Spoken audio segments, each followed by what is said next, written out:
네, 우리 지난주에 이어서 오늘도 우리 이번 한번 오늘 하루가 중요합니다라는 말씀의 제목으로 은혜를 나누기 원합니다. 다윗은요, 인생의 고비를 참 많이 만난 사람 중에 하나죠.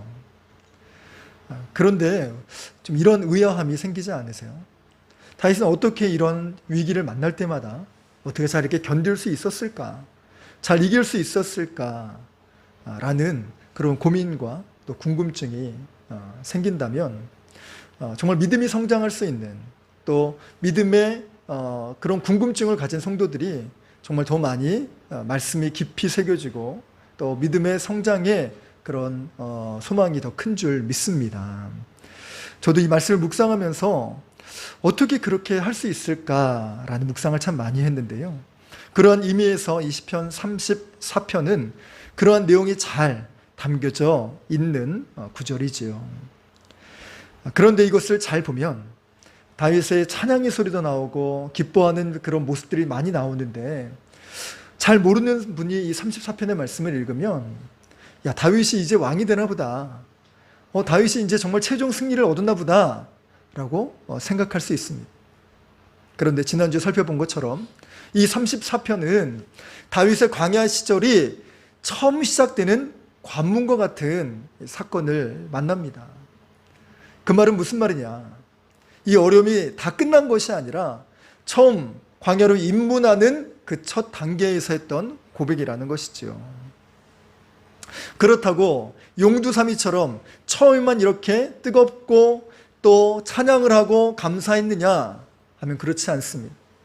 그의 삶 곳곳에서 그는 승리의 찬송을 올려드렸고, 또 자기가 죽어가는 절체절명의 순간에도 하나님을 향한 그 소망과 감사의 삶을 잊지 않았다는 것입니다. 이러한 일이 있고 나면 여러분 정말 많은 어려움과 아픔들이 있을 수 있어요. 앞으로도 다윗이 헤쳐나가야 될 일들은 아직도 11개의 관문이 남아있고, 또 왕이 된다 한들 3번의 쿠데타가 앞으로 다가올 것입니다. 그럼에도 매번 다윗은 승리했고, 또 모든 상황 가운데 하나님의 임재하심을 경험한 사람이 될 수 있었습니다. 이러한 숱한 위기가 자신의 앞에 기다리는지도 모르고 이 길을 걸어가며 그럼에도 번번이 승리할 수 있었던 이 비결이 무엇일까? 그것은 바로 앞으로의 삶들과 또 앞으로 되어질 일들을 걱정만 하고 주저앉아 있는 것이 아니라, 그럼에도 불구하고 지금 당장의 삶에 하나님을 바라보았고, 또 지금 당장의 영적인 싸움에서 승리하기를 몸부림쳤다라는 것입니다. 우리의 믿음의 모습도 그러한 모습이 되기를 원합니다. 우리는 어떻습니까? 인생 전체를 바라보면서 앞으로 내가 살아갈 길들이 많은데 어떻게 해야 되나? 우리 청년의 입장에서는 이제 대학도 졸업해야 되고, 또 취업도 해야 되고, 결혼도 해야 되고, 자녀도 낳아야 되는데 앞으로 첩첩산중 산넘어 산인데 어떻게 일들을 해야 될까? 우리 이제 가정이 있으신 성도님들께서는 앞으로 내가 해야 될 일들이 얼마나 많을까?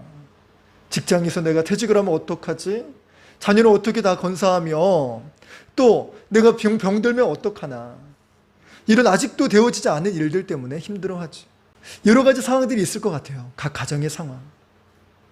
그 가정에는 가정의 부채도 있을 수 있고, 자녀의 문제로 힘들어하는 가정도 있을 수 있습니다. 이런 모든 가정 가운데 미리 걱정하며 힘들어하는 것이 아니라 지금의 어려움 가운데 하나님의 일하심을 보는 것, 그렇게 이번 한번 승리하고 오늘 하루를 붙들며 주님과 동행하는 삶, 이것이 바로 다윗의 승리의 비결이며 또 우리의 승리의 원동력이 됨을 믿으시기 바랍니다. 그래서 오늘 말씀을 통하여서 이제 세상을 향하여 잘못 바라보고, 또 이러한 믿음의 충격, 또 삶의 어려움을 당하고 나서 그런 트라우마로 주저앉아 있는 삶이 아니라 어떻게 하면 벗어나갈 수 있을까라는 그런 믿음의 모습이 우리 안에 있어야 될 줄로 믿습니다. 전쟁을 겪으면, 또 사고를 겪으면 그 재난으로부터 살아남은 사람들을 생존자라고 합니다. 뭐 대구 지하철 사건이 그랬고요. 또 삼풍백화점이 그랬고, 또 지금 가장 최근에 있었던 이천의 물류센터에서도 그런 부분들이 있습니다. 물론 그 가운데는 생존자가 있는가 반면에 그 사망의 위험을 피하지 못한 사람도 있지요.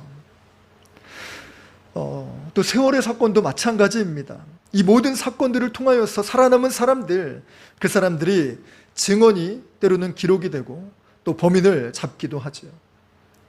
그러나 이 죽음의 문턱까지 다녀온 사람들이 하나같이 이야기하고 있는 건 무엇이냐? 생존의 트라우마입니다. 어제 바로 충주, 제 고향 충주의 아파트에서 불이 났답니다. 긴급하게 댓글이 달린 걸 보았어요. 바로 우리 옆집에서 불이 났는데 소방차에서 와서 시신을 걷어가는 걸 보았다. 그거에 대한 충격으로 내가 오늘 밤을 잘 수 있을지 모르겠다라는 리플이 실시간으로 올라온 것을 제가 확인을 했습니다. 여러분, 트라우마가 남는다는 거예요. 살아남은 사람도 충격이 있고요. 또 정말 그 가족을 잃은 그 사람도 그 흔적들이 남을 수 있다는 거예요. 이러한 부분들에 삼켜지지 않을 사람이 누가 있을까요? 그리고 더 이 일들을 통하여 더 안 좋아지고 또 나빠지고 어두워지고 힘들어하는 사람들이 많이 생깁니다. 반면에 이 죽음의 위기 가운데 살아나서 이것을 극복하는 것뿐만 아니라 더 착실하게 살아야지, 더 잘 살아야지 라고 생각하는 사람도 적지 않이 있습니다. 오늘 본문의 말씀을 보면 바로 다윗의 삶이 그랬습니다. 제 친구의 모습을 봐도 제 친구는 부대에서 군 생활을 하면서 죽을 뻔한 위기를 몇 번 보내게 돼요. 이 친구가 세상을 얼마나 좋아하는지 제가 이 친구를 위하여서 금식을 수일을 하고요, 작전 기도를 수십 일을 하고요, 그렇게 복음을 전하고 교회에 오기도 했습니다. 그래서 한동안은 참 열심히 다녔어요. 근데 이 친구가 군대 가기 몇 달 전부터 이제 세상이 좋아서, 여러분 그런 거 있잖아요. 남자들 이렇게 군대 가기 전에 저희 친구들이 와가지고 군대 가기 전에 뭐 술 먹인다 뭐 하면서 이렇게 정말 질탕 놀다가 그 다음에 군대 가는 게 저희 세대에는 있었거든요. 요즘 세대는 있는지 모르겠는데. 근데 그게 있어서 이 친구가 세상이 빠진 거예요. 세상이 너무 좋아해요, 세상을. 그렇게 해서 부대에 갔는데 죽을 뻔한 위기, 또 군대는 뭘 잘못하면 이렇게 감옥에 가는 거를 영창을 간다고 해요. 군 감옥이라고 할 수 있겠죠. 근데 그거를 가야 되는 상황이 놓인 거예요. 이런 위기 상황 앞에서 이 친구가 어떻게 했느냐? 하나님을 찾았죠. 그리고 하나님께 간절히 기도했어요. 온몸이 젖을 정도로 기도를 했어요. 그 가운데 하나님 다시금 만나주시고 또 도와주시고 해결해 주셔서 그 모든 일들이 기가 막히게 다 피해 나가게 되었지. 그리고 그의 삶이 나중에 제대를 하고 하나님을 쫓는 삶이 되었고 나중에 목회자가 되었습니다. 여러분, 트라우마가 우리의 삶에 어떻게 작용을 하나요? 트라우마가 여러분 비단 사고나 다른 충격이 있어야지만 되는 것이 아니라 때로는 정말 나의 작은 실패, 작은 어려움에도 이 트라우마가 들어와서 우리 마음속에 자리매김할 수도 있습니다. 그리고 끊임없이 우리를 좀 먹으며 갉아먹으며 우리를 힘들게 하기도 하지. 그런데 다윗처럼 어떤 이런 죽음의 위기에서도 죽음에 삼키우지 않고 정말 이길 수 있을 뿐만 아니라 매번에 다가오는 어려움, 우리는 한 번으로도 당하기도 어려울 텐데 이 어려움을 숱하게 겪으면서도 승리할 수 있는 이 비결이 오늘 말씀에서 나오게 됩니다. 그 말씀처럼 우리도 정말 믿음의 승리자요, 또 하나님의 놀라운 섭리하심을 경험하는 복된 우리 성도님들이 되시기를 간절히 축원합니다. 오늘 10절의 말씀을 보면 다윗이 이렇게 고백하지요. 젊은 사자는 궁핍하여 줄일지라도 여호와를 찾는 자는 모든 좋은 것에 부족함이 없다라고 고백합니다. 다윗의 삶이 그랬습니다. 딱 블레셋으로 도망가기 전까지는 말이지. 다윗은요, 골리앗도 무너뜨릴 정도로 정말 강한 사람이었습니다. 그리고 젊은 사자와도 같았지요. 그러나 그의 삶은 현실의 삶에 놓여진 그의 모습을 보면 참으로 비참하기 이를 데 없었습니다. 떠돌이 생활에다가 배고픔도 감당할 수 없는 삶이었죠. 그리고 미친 척을 해야만 간신히 목숨을 연명할 수 있는 그런 비참한 삶이었습니다. 그런데 자신의 한계를 깨닫고 하나님을 찾기 시작했더니 하나님 안에 해결이 있고 하나님 안에 자신의 살아가야 될 그 활로가 열려져 있음을 깨닫게 되었습니다. 참 신기한 것은요, 많은 사람들이 이 모든 것들이 있을 때, 힘이 있고 돈이 있고 주변에 사람들이 가득할 때는 이것을 깨닫지 못하지만 이 모든 것들이 사라지고 날 그때에 주의 말씀이 들리기 시작한다는 겁니다. 물론 믿음이 있으신 분들은 다르지요. 정말 귀 있는 자는 들을지어다 라고 하는 그 말씀을 새기면서 정말 지혜롭게 하나님의 말씀, 성경의 인물들의 모습, 또 되어지는 모든 일들이 나에 이룰 수 있다라고 간접 경험하며 그렇게 믿음으로 준비하는 성도님들도 참 많이 있습니다. 그런데 이러한 과정이 한결같으면 좋은데 그렇지 않을 때가 문제이지요. 다윗 역시 기도의 사람이었지만 그가 블레셋으로 망명을 할 때에는 자신의 삶을, 자신의 미래를 장담할 수 없었습니다. 그래서 이 위기에 도망가는 삶으로, 그리고 도망갈 때 많은 생각을 가졌겠지. 이 위기를 극복한 다윗이 13절과 14절에 악을 버리고 선을 행하라 라는 이 말씀을 전하고 있어요.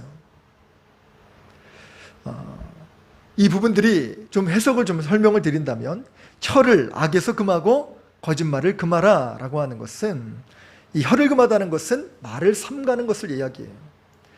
악독한 언행일 수 있죠. 여러분, 칼을 들어야 베는 게 아니라 혀로도 칼을 벨 수가 있고 찌를 수도 있기도 합니다. 거짓말 역시 그렇다는 것이지요. 이 모든 것들을 버리라라고 이야기합니다. 그리고 두 번째는 악을 버리고 선을 행하며 화평을 찾아 따르라라고 말합니다. 여기는 믿음의 3단계를 담고 있는데 소극적으로 1단계로 얘기하면 그냥 단순히 악을 버리고 떠나고 생각하지 않는 삶을 이야기합니다. 거기에 수준을 업그레이드하면 이제 선을 행하는 삶이 돼요. 생각했던 것에서 이제 행동으로 나오게 되는 것이지.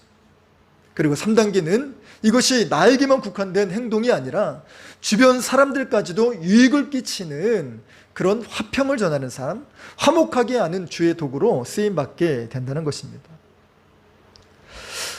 이것은 13절과 14절은 그 내용을 설명한 거라고 얘기한다면 더 중요한 부분들은 다윗은 왜 이 고백을 했을까라는 것입니다.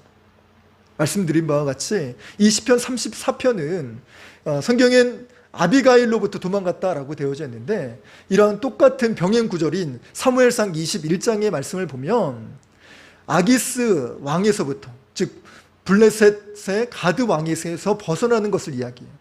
이 아비멜렉이라는 것은 당시에 왕을 호칭하는 그런 이름이었습니다. 가령 몽골에서는 칸이라고 얘기하고, 또 러시아나 그런 데서는 옛날에 뭐라 그러죠? 러시아밖에 생각이 안 나는데 차르라고 했죠. 그리고 애굽에서는 바로라고 했어요. 우리나라 옛날에는 마노라 이렇게 부른 것처럼, 그래서 마누라가 바뀌어서 마누라가 되었다는 얘기가 있는데, 어찌됐든 이제 웃기라고 말씀드리는 것들을 너무 다큐로 들으셔서 표정이 제가 사뭇 당황했습니다. 그런데 이 그불로 아비멜렉이라는 그런 당시에 가나안의 호칭이 이것이 있었다는 거죠. 그래서 아기스 왕을 이야기하고 있는데 여기서 죽을 뻔한 위기를 처하게 돼요. 다윗은 머리를 짰죠. 내가 블레셋으로 도망가면 살 수 있을 거다라는 생각을 했어요. 근데 놓치고 있었던 것이 있어요. 자신이 바로 그 가드 사람, 골리앗의 고향이 가드인데 가드로 도망을 간 거예요. 한편으로는 생각하지 않았을까 싶어요. 나 들키지 않을까? 어떻게 하면 살아남겠지? 좀 어떻게 좀 둘러대면 되겠지? 지금 사는 게 지금 목적인데 지금 하나님 말씀 지키는 게 옳아? 아마도 생각에서는 벌써 범죄를 하고 거짓말을 생각하고 또 이 사는 것에만 국한이 된 나머지 하나님 말씀보다 자신의 생명 부지하는 것에 더 많은 관심을 두었던 것 같습니다. 그렇다고 해서 죄를 지었느냐, 죄를 짓지 않았냐, 이거에 가부를 이야기하려고 하는 것이 아니라 다윗의 이 고백을 했다는 것은 적어도 이 심중에서는 그런 마음들을 품었지 않았을까. 그래서 그러한 삶을 내가 살아보니 그것이 잘 되는 것이 아니라 그냥 내가 합리화하고 나의 행동을 정당화하는 것이지 그것으로 인하여 잘 되는 것이 아님을 고백하고 깨닫게 되었다는 거예요. 그래서 이 13절과 14절의 말씀에 너희들은 악을 금하고 거짓을 거두며 선을 행하라 그리고 주의와 화목하라라고 말씀을 이렇게 교훈 삼아 자신의 체험을 담아 그 체험담으로 이야기하고 있는 것입니다. 여러분, 이것은 매우 중요합니다. 이 코로나 시대를 살아가면서 또 코로나가 아니라 할지라도 우리가 인생을 성공하기 위해서, 잘 살기 위해서, 또 이리로 가득한 정말 이 험한 세상에 양으로 우리가 달려가는 이 현실 앞에 우리는 약자일 수밖에 없고 우리는 패퇴하기 쉬우며 또 모든 어려움 가운데 정말 절박한 상황에 놓일 수밖에 없습니다. 그럴 때마다 우리에게 자꾸만 사단은 속삭이지요. 그렇게 살아도 돼. 좀 타협도 하면서. 아니, 거짓말도 좀 하고. 아니, 그렇게 조금 범죄하고 살고 그럴 수 있는 거야. 아유, 하나님도 다 이해하셔. 다윗이 그렇게 살아봤다는 거예요. 아니, 적어도 그런 생각을 품어봤다는 거예요. 여러분, 자그마한 성공을 얻으려다가 큰 믿음의 대의를 잊어버리면 오히려 그것 때문에 무너지고 그것 때문에 사망이 더 다가오게 된다는 거예요. 여러분, 우리에겐 사단이 무서운 게 아니라 하나님이 더 무서운 존재이기 때문에 그렇습니다. 하나님의 존재를 모르는 사람은 이렇게 정말 헛된 곳에서 마음을 쏟고 또 헛된 곳에 꽂혀서 그렇게 살아가기도 합니다. 그러나 정작 중요한 해결이 어디에서 비롯되는지, 그리고 정작 우리 인생이 어디서 무너지는지를 깨닫게 된다면 다윗과 같이 이러한 고백을 하는 삶이 될 것입니다. 그렇게 우리 믿음의 성도님들은 정말 다윗의 모습을 통하여 배우기 원해요. 다윗은 이 삶을 통하여서 이제 숱한 어려움을 만나게 되는데 그 과정 가운데 이제 기도의 사람이 돼요. 자기가 블레셋으로 도망갔을 때 그때는 기도를 많이 하지 못했던 것 같아요. 그러나 매사에 그가 기도하는 삶이 되어서 하나님, 제가 올라가리이까 내려가리이까, 그리고 항상 주님과 보싸며 살게 됐죠. 그래서 하나님은 다윗을 병을 칭하기를 이는 내 마음에 합한 사람이다 라고 말씀을 해요. 합한 사람이다 라고 하는 건 내 마음에 꼭 맞는 사람이라는 거예요. 어떻게 해요? 여러분, 묵상을 많이 하고 그 사람을 사랑을 하면 온통 그 사람에게 마음을 쏟게 돼요. 이 사랑하는 사람이 뭘 좋아할까? 그래서 그냥 빈말로 또는 지나가는 말로 얘기한 것도 허투루 듣지 않고 그렇게 새기죠. 가령 자녀가 나 이거 참 먹고 싶은데 그거를 기억하고 있다가 그거를 가져가서 부모님께 주는 것이 효자이지 않습니까? 다윗이 왜 하나님 마음에 합하냐면 하나님을 묵상을 많이 했어요. 하나님 어떤 것을 기뻐하실까? 이것을 많이 마음속에 기도하고 생각한 사람이라는 거죠. 그로 인하여 하나님의 마음에 합한 사람, 그리고 이 과거를 통하여서 배워서 기도의 사람이 될 수 있었다는 것입니다. 우리 믿음의 성도님들도 이러한 삶이 되기를 소망합니다. 자, 두 번째로는 우리가 매 위기를 만날 때마다 세상을 가까이 하는 것이 아니라 하나님을 가까이 해야 한다는 것입니다. 그럼 어떻게 가까워질 수 있을까요? 하나님께 간구할 때 하나님과 가까워질 수 있습니다. 오늘 본문의 17절의 말씀과 같이 의인이 부르짖음에 여호와께서 들으시고 그들의 모든 환난에서 건지셨도다. 그리고 18절의 말씀에 여호와는 마음이 상한 자를 가까이 하시고 충심으로 통회하는 자를 구원하시도다 라고 말씀을 하고 있어요. 여러분, 세상 사람요, 또 세상은요, 뭔가 있어야 그 사람에게 모입니다. 어릴 적에 친구들에게 맛있는 걸 많이 사주는 친구가 있었어요. 그래서 이 친구가 그렇게 부유한 것을 아닌 걸 저희가 알거든요. 근데 그때 당시에는 이제 메칸더브, 이거 말하면 제 나이가 아재가 되는데, 어쨌든 장난감을 이제 옛날에는 만들었어요. 그걸 이제 사줘요. 조립식 장난감이라 해서 그거를 뭐 다 붙어있는 플라스틱을 다 떼가지고 이제 이게 발달돼서 지금 뭐 프라모델이라고 한다면서요? 피규어라고 한다면서요? 그래서 그걸 만들어가지고 뭐 요즘은 비싸가지고 뭐 30만 원, 뭐 300만 원도 한다는데 우리 때는 그게 조그마한 장난감으로 나왔는데 그거를 다 돌려요, 친구가.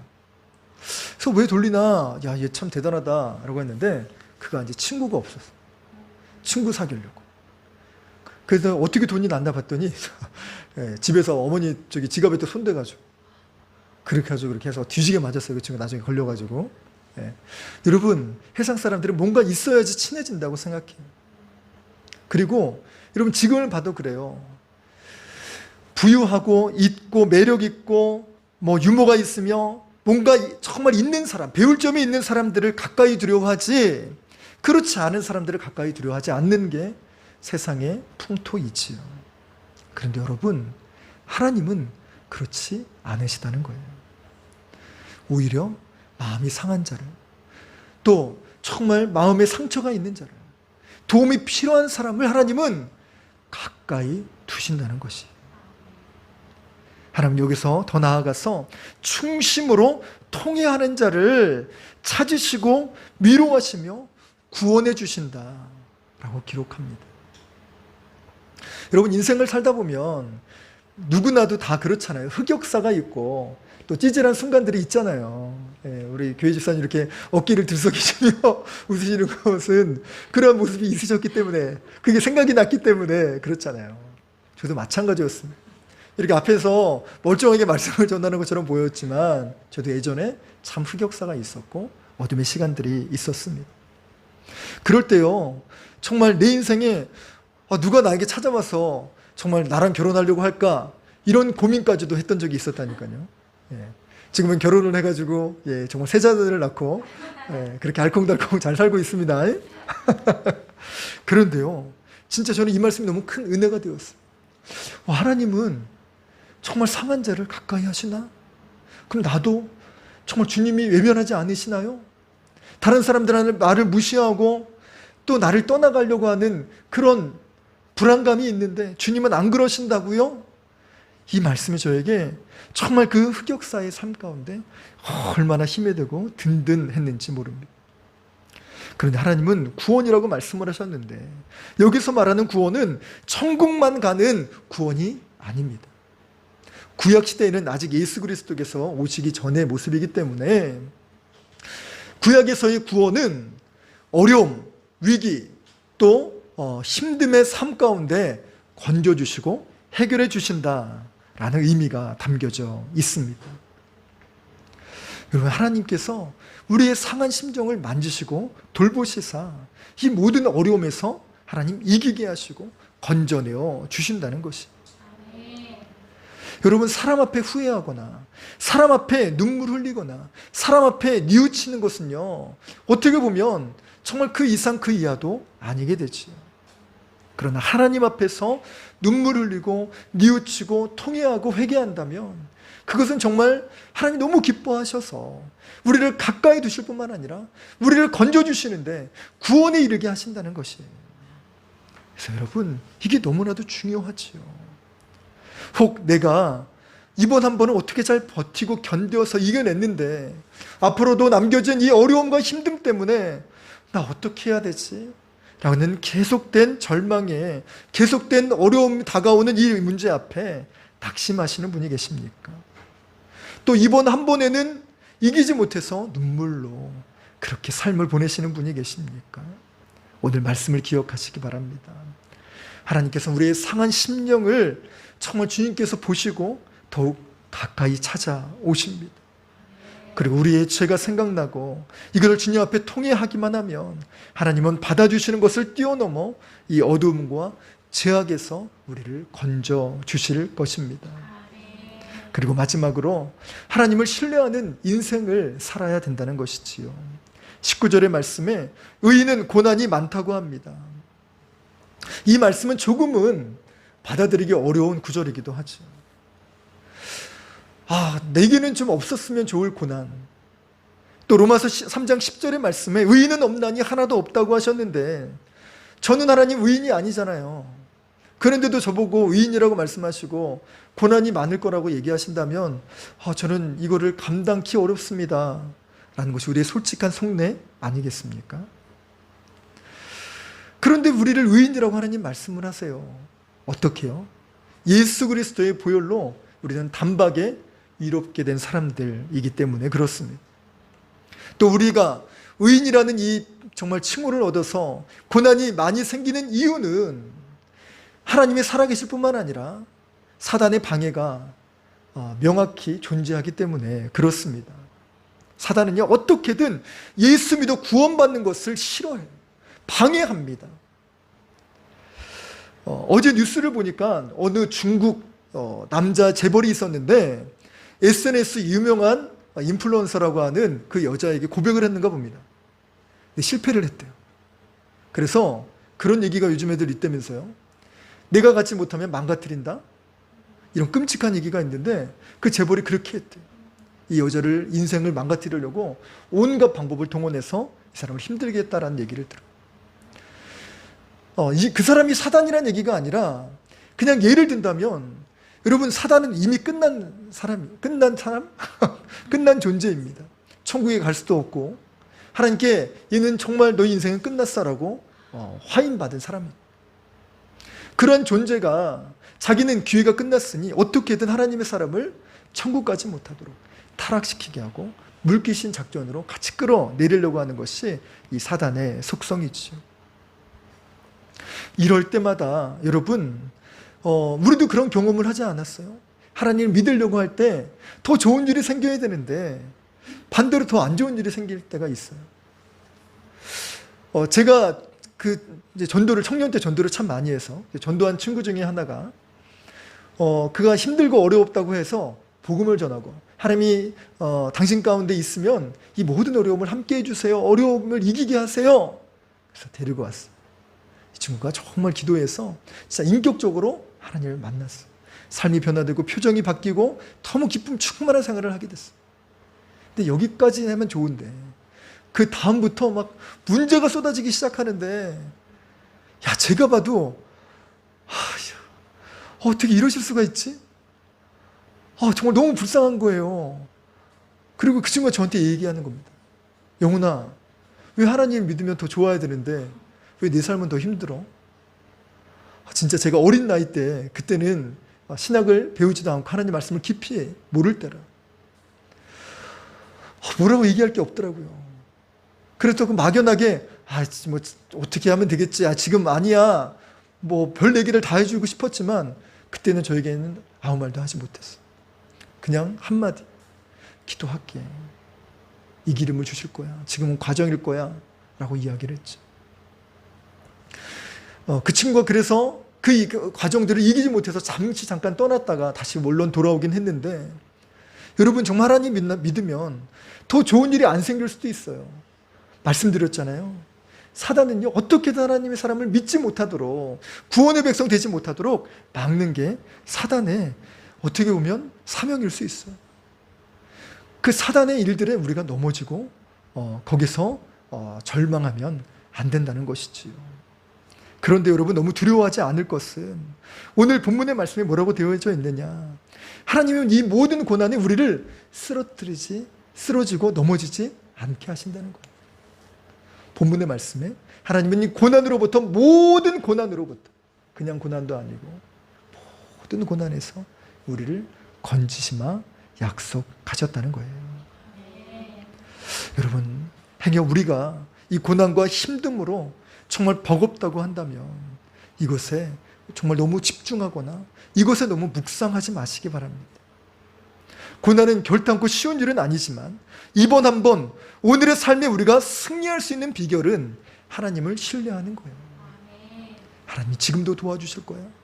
다윗의 삶을 지켜주신 하나님, 욥의 삶을 붙드신 하나님, 바울의 삶의 요소에서 하나님이 건져주신 그 하나님이 동일하게 나의 삶 가운데도 함께 하실 거야. 이제 말씀을 마무리하고 마치겠습니다. 다윗은요, 위기를 만날 때마다 하나님의 능력을 경험했습니다. 죽음의 위기에서 하나님의 도우심을 깨닫고 하나님의 지혜의 사람이 되었습니다. 그래서 과거의 실수를 통하여 배우는 사람이 되어 그리고 믿음이 성장하는 믿음의 사람이 되었지요. 세상의 방법으로 이겨난 것이 아닌 거라. 세상의 방법으로 이긴 것이 아니라 하나님을 가까이 할 때 그는 비로소 이길 수가 있었습니다. 인생의 위기를 겪으면서 더 침울해지는 사람이 있는가 반면에 더욱 믿음이 성장하고 하나님을 쫓는 사람이 있지요. 지금은 코로나로 여러모로 힘든 시기이면 분명합니다. 그러나 코로나 이후의 삶에도 문제가 없을까요? 다른 시련과 아픔으로 우리를 힘들게 할지라도 우리에게는 우리를 새 사람 되게 하시고 우리를 죽음 가운데서 건져주신 예수 그리스도의 보혈이 있습니다.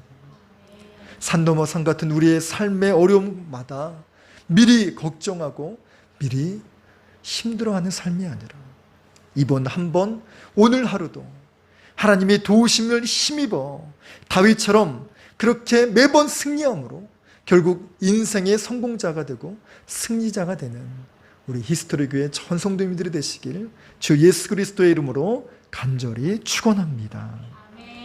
이 시간 우리 여체에 합심해서 오늘 이 찬양 하나님께 하면서 오늘 들은 말씀을 생각하기 원해요.